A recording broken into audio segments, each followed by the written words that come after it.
Hello, hello, hello. Good morning, good morning, good morning.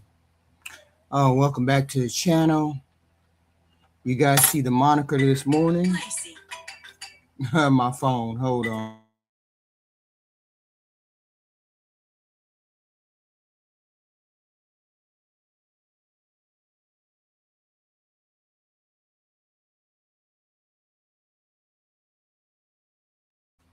All right, I'm back. That was my phone. I don't know why people want to call me this morning, but welcome back to the channel. Welcome back. I was watching some of the latest polling, the latest coverage on the Texas Senate race, right?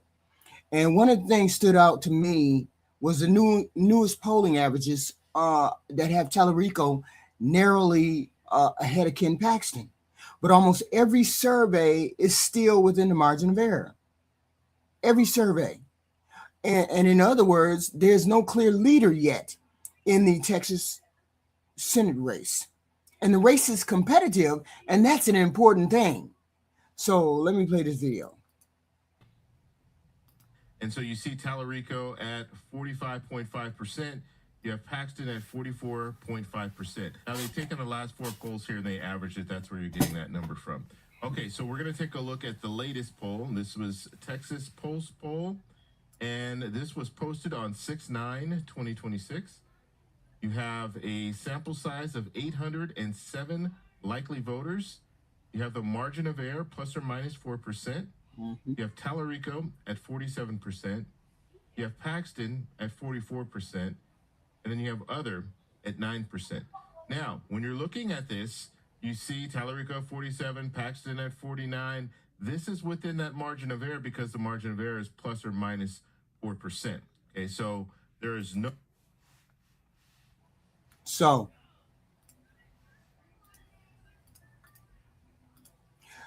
the latest clips, the latest average has Talarico narrowly ahead, but the race remains within the margin of error. But that also raises a bigger question. What does beating Ken Paxton actually prove? Seriously, if James Talarico defeats Ken Paxton, what exactly are we supposed to learn from this lesson? Is it proof that Democrats have finally cracked the code in Texas? Is it proof that Talarico is some once-in-a-generation political talent? Or is it simply proof that voters eventually reach a point where enough is enough? Ken Paxton is trash. Just trash. I have to tell you, I don't see this race the way a lot of people do. I think James Talarico is probably the best candidates Democrats could put on the field. He's young, articulate, disciplined, and he can communicate a message without sounding like he's reading from a consultant's handbook. If you ask me, the Democratic Party should nominate, I would probably point to somebody exactly like him, right? But that is only half of the problem. The other half is Ken Paxton, and that is where this conversation gets very uncomfortable. Let's be honest about this. If Talarico wins, are we really supposed to act like he climbed the biggest mountain in the world? Are we really supposed to pretend that defeating one of the most ethically controversial politicians in modern Texas history is some impossible political feat? I don't think so. In fact, I think the opposite. I think we put our best candidate up against the most trash Republican candidate. And maybe that is why I have such a hard time celebrating this Talarico win. This is not some great triumph. It's not because I dislike Talarico. I like Talarico. Quite the opposite, right? I think highly of this person. It's because I look across the aisle and I see Ken Paxton, a candidate who, by any normal political standard, should be disqualified, should have been disqualified years ago in the Texas whole world of politics, should have been disqualified. What's also interesting is not just this one poll, but it's a trend. Look at this. That Talarico has the lead. Now, what I'm also looking at is I'm also looking at patterns here. So you see this pattern here. You see the block of votes here where Paxton was ahead. This was back in earlier this year and part of last year. Now, what we're seeing now is we're seeing a block of votes here where Talarico either is tied or has the lead. Then you see this latest poll here where Talarico has the lead. And so what we could be seeing now is we could be seeing a pattern where Talarico is now picking up more steam and Talarico is now either leading in the polls or he's tied in the polls and within that margin of error, of course, what we talked about. But the numbers are looking better for Talarico now than they were in the past, and they're looking worse for Paxton now than they were in the past. And so now... okay. That right there is the story. Earlier this year, Paxton was leading. How could that candidate be leading? Y'all need to explain. You Texas people need to come down to the front because I don't understand how y'all even got that man into the lead. That's the story. Earlier this year, Paxton was leading. Leading what? And this is the conservative movement. This is the conservative pattern. And you have this morally bankrupt person in the lead. Now the pattern is shifting. Maybe this is not some political revolution. Maybe voters are simply running out of patience. Maybe years of baggage in Texas, the controversies in Texas, the ethical questions in Texas are eventually catching up to this candidate, this Ken Paxton. And honestly, maybe that is exactly what accountability is supposed to look like. But here's the part that really jumped out at me. Listen, look at this video. Listen. Paxton now than they were in the past. And so now let's look at some of the other questions that were asked. So they asked a question of favorability. And so Paxton had a favorability of 34%, unfavorable 52%. Now looking at Talarico's favorability. So Talarico's favorables 39%, unfavorable 34%. So we're looking here, you see that Talarico's favorables are higher than his unfavorable, which is good. And that's what you want. And when it comes to Paxton, it's the opposite. His favorables are at 34. His unfavorables are at 52. Okay, so right now, Talarico has an advantage there. Generic ballot. This is important. Now we're talking. Hey! So did you catch that? James Talarico is viewed more favorably than unfavorably. Those are not the numbers of two equally positioned candidates. They're not on the same playing field. Those are the numbers of a credible challenger facing a candidate carrying years of baggage. And that is why I keep saying something that might sound crazy, but it's true. A dog in a dress should beat Ken Paxton. Any dog in any dress should beat Ken Paxton. Now, before people lose their mind, let me explain what I mean. That is not an insult directed at Talarico. I actually think Talarico is the strongest candidate Democrats could put on the ballot. I think we put our best foot forward in Texas. My criticism is directed entirely at the other side. What I'm saying is that if your opponent enters the race with numbers like that, if your opponent has spent years under a cloud of controversy, then beating him should not be treated as some once in a generation political achievement. It should be the expected outcome. That should be standard. That should be normal to beat a Ken Paxton. We done got so used to lowering the bar. This whole political season since 2024, we have gotten so used to lowering the bar that we've forgotten what normal politics is supposed to look like, what ethical candidates are supposed to look like.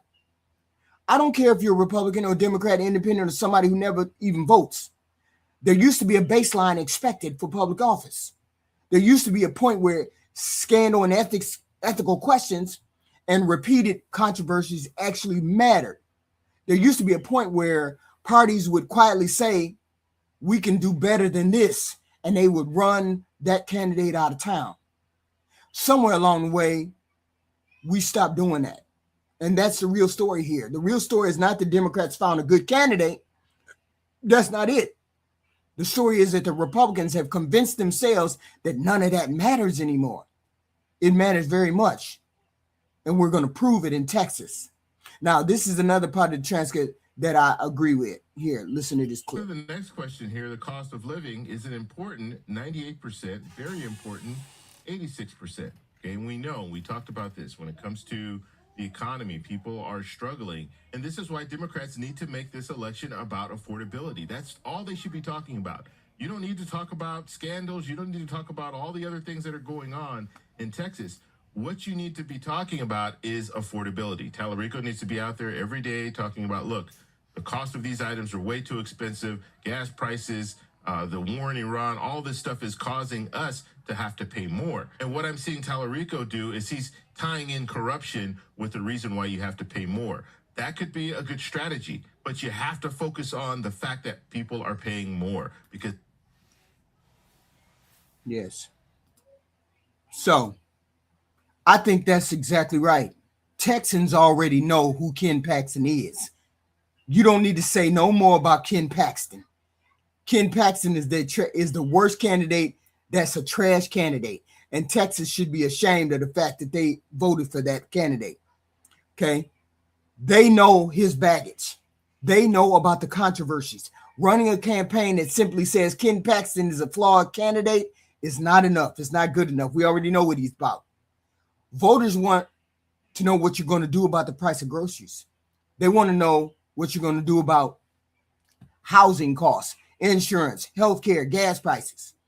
The Democratic platform is free college, free healthcare, free school lunches, a progressive tax code, raising the minimum wage. These are things the Democrats care about. We don't care about none of this social issues and people being gay and trans and all that garbage. We care about these social issues. We care about these economic issues right here. College, healthcare, progressive tax cuts, raising the minimum. We care about those things. If you're a true Democrat, you care about those things. So those things should be the first and foremost things that Talarico should be talking about. Forget Ken Paxton, because we already know he's trash. You don't even need to say nothing about him.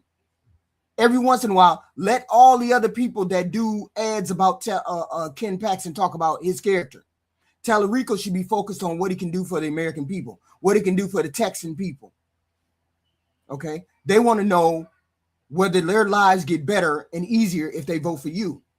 And this is where I think Talarico actually has an opportunity, not because he can expose Paxton's flaws. Who cares? Those are already out there. Record, detailed, he's been impeached. We don't need to talk about Ken Paxton anymore. We understand that he's a flawed degenerate. We get all that. But I think he can make the case that competency and integrity produce better outcomes for ordinary people. But I keep coming back to the basic idea. I almost wish the Republican nominee were somebody with an impeccable reputation, with a better reputation, somebody respected across the aisle, somebody you could disagree with politically, but still admire personally. People keep forgetting that's what a senator or congressman, those kind of people should be about. Somebody who's respected across the aisle, somebody who could disagree with politics, but still admire personally. A true conservatives are people like Matt Romney, John McCain, Liz Cheney. Those are true conservatives. This conservative garbage they got going on these days, y'all ain't conservatives. These people that call themselves conservative, you ain't no conservative. You ain't like Mitt Romney, John McCain, Liz Cheney. You ain't no true conservative. You just pretending to be conservative because you don't like gay people. Shut your ass up. I wish they had a regular nominee. I wish they had a better nominee. Because then if James Talarico won, you could say that was a fight. That was a fair fight. That was a good fight. That was a real test of our candidate. The better candidate beat a worthy opponent. Instead, if Talarico wins, I think there will always be an asterisk attached to the conversation. Not because of anything he did wrong, but because people will always wonder whether Paxton simply collapsed under the weight of his own garbage and his trash and his degeneracy. And honestly, maybe he should. That is what accountability is supposed to look like. Ken Paxton should be ran out of town on a fucking rail. He should have been ran out of town on a fucking rail. That's why I know most of y'all ain't conservative. You're not true conservatives, not like John McCain, because this person never should have been nominated at all. Never should have been up for debate. Accountability is not some radical concept. It is an understanding that public office is a privilege, not a reward for surviving scandals. There's a larger reason for this race to matter. Let me play this clip. Stated Ohio is a good pickup for Democrats. Also, Texas could be a good pickup for Democrats. And so if we see Democrats pick up that seat in Texas, now Democrats and independents are at 51, Republicans are at 49, Democrats take back control of the Senate. And so that is why when we're looking at Texas, not only is Texas in play, but if Democrats can win in Texas, they have a really good shot of taking back control of the Senate. Right. Okay. So yes, I want James Talarico to win. I think Texas would be better off if he does win. I think Democrats would be better off if he wins too. I think the country would be better off if he wins. But I'm not going to pretend that defeating Ken Paxton is the political equivalent of climbing Mount Everest or winning a gold medal. This is not David versus Goliath. This is our very best candidate against their trash candidate, their most trash candidate. The conservatives' worst trash candidate. That's what we have. And maybe that is the most uncomfortable part of this entire conversation. Maybe the real question is not can James Talarico beat Ken Paxton? Maybe the real question is, how did the Republican Party get to a place where Ken Paxton was still the standard bearer? Where did you get to the point where y'all would nominate trash like that? Because if the Republican Party had held itself to the same standards like John McCain, Mitt Romney, that everybody else expects everyone else to meet, we would not even be having this conversation. We would be watching two respected candidates compete over ideas and visions. The last time I saw that happen was John McCain against Barack Obama. That was the last time I saw a respectable debate about ideas. John McCain, true conservative, against Barack Obama. That's the last time I done seen that. Instead, we're debating whether it would be impressive to defeat one of the most politically damaged trash figures in Texas politics. I don't think it should be. I think it should simply be the expected outcome of a functioning democracy. And maybe that is my answer to the question. What does beating Ken Paxton actually prove? It doesn't prove a damn thing. It doesn't prove that James Talarico is a miracle worker. It doesn't prove Democrats pulled off the impossible. It doesn't even prove that Texas has fundamentally changed. What it proves, if it proves anything at all, is that when one side puts its best candidate forward on the field and the other candidate and the other party refuses to move on from some of the most deeply flawed, degenerate characters, sometimes the voters decide enough is enough. And frankly, this is not a miracle if James Talarico wins. It's just that this is how it should be. This is how it should happen. James Talarico should beat Ken Paxton. He should beat Ken Paxton. And it's going to say a lot for the Texas voters if he does not. So if you like my commentary and my take on this subject, please hit the like, share, and subscribe. I'd appreciate it. I appreciate the content. I will be back later on this evening with the Thursday evening show at 10 p.m. And I appreciate all of you guys. Let me read the comments. Hey, Black America. I bet you lose by 8 points. That don't even make sense. Don't even make sense, Black America. But it is what it is. I appreciate you all. Please hit the like, share, and subscribe.